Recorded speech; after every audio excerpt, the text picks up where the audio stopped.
తిరుమలలో శ్రీవారి దర్శనానికి వచ్చే భక్తుల కోసం మరో అత్యాధునిక వసతి సముదాయం ప్రారంభమైంది. వెంకటాద్రి నిలయం యాత్రికుల వసతి సముదాయాన్ని ఉపరాష్ట్రపతి CP Radhakrishnan, AP CM Chandrababu ప్రారంభించారు.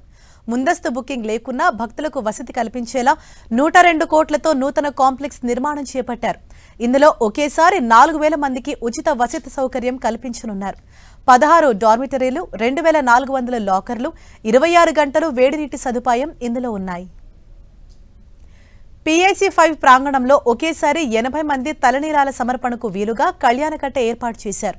ఒకేసారి 1400 మంది భోజనానికి వీలుగా 2 డైనింగ్ హాళ్లు ఉన్నాయి. వసతి గృహం బుకింగ్ కౌంటర్ను ఉపరాష్ట్రపతి రాధాకృష్ణన్తో కలిసి సీఎం పరిశీలించారు.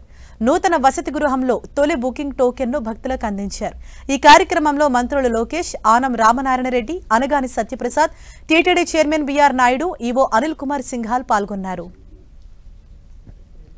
అంతకుముందు కలియుగ దైవం తిరుమల శ్రీ వెంకటేశ్వర స్వామిని భారత ఉపరాష్ట్రపతి సిపి రాధాకృష్ణన్ దర్శించుకున్నారు.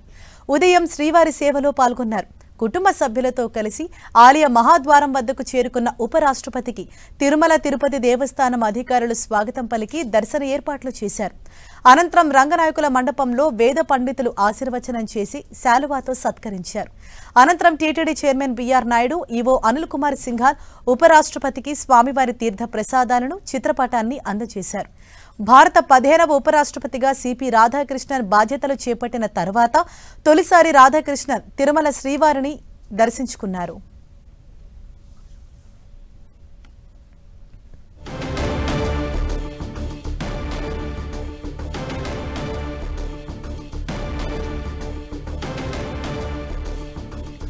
తిరుమలలో అత్యధిక వసతి సదుపాయం ఇప్పుడు భక్తులకు అందుబాటులోకి వచ్చింది.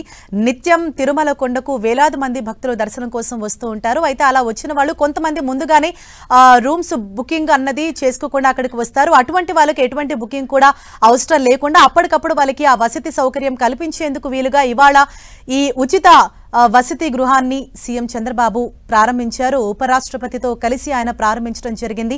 వెంకటాద్రి నిలయాన్ని ఉపరాష్ట్రపతి అలాగే సీఎం చంద్రబాబు ప్రారంభించి భక్తులకు ఇవాల్టి నుంచి అందుబాటులోకి తీసుకొచ్చారు. 102 కోట్లతో ఈ నూతన కాంప్లెక్స్ నిర్మాణం అనేది జరిగింది. అంటే భక్తులకు ఎటువంటి ఇబ్బంది కలగకుండా ఉండేందుకు ఈ ఏర్పాటు అనేది చేశారు. ఒకేసారి 4000 మందికి వసతి కల్పించేలా ఇందులో సదుపాయం ఉంది.